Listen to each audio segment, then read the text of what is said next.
mis juhtus tegelikult? Karu Riia loomaaias kõndis ära rahulikult. Kes teda togis, kes teda nügis, oli talitaja see. Mis oli talitaja nimi?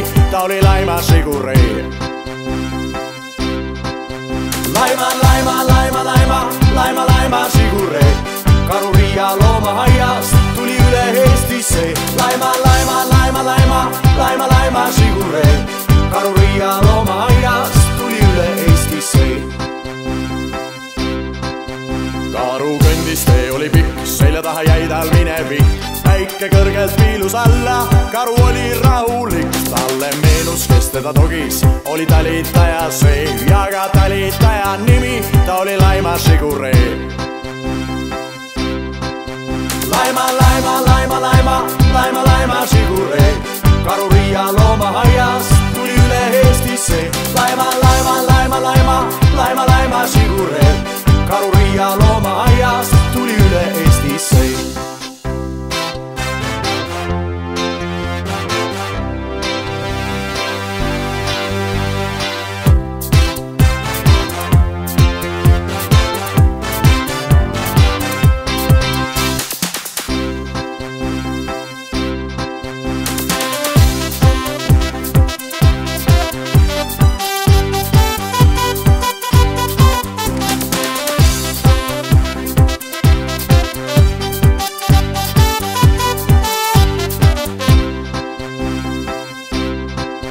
Laima, Laima, Laima, Laima, Laima, Laima Siguree.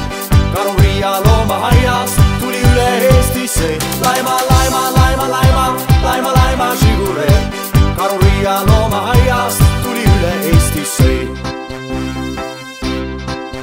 Karu jõudis Tallinnasse, loomaaia väravasse. Puuri uksed seisid valla, karu togiti sealt alla. Kes teda togis, kes teda nügis, oli talitaja see. Selle talitaja nimi ei olnud Laima Siguree.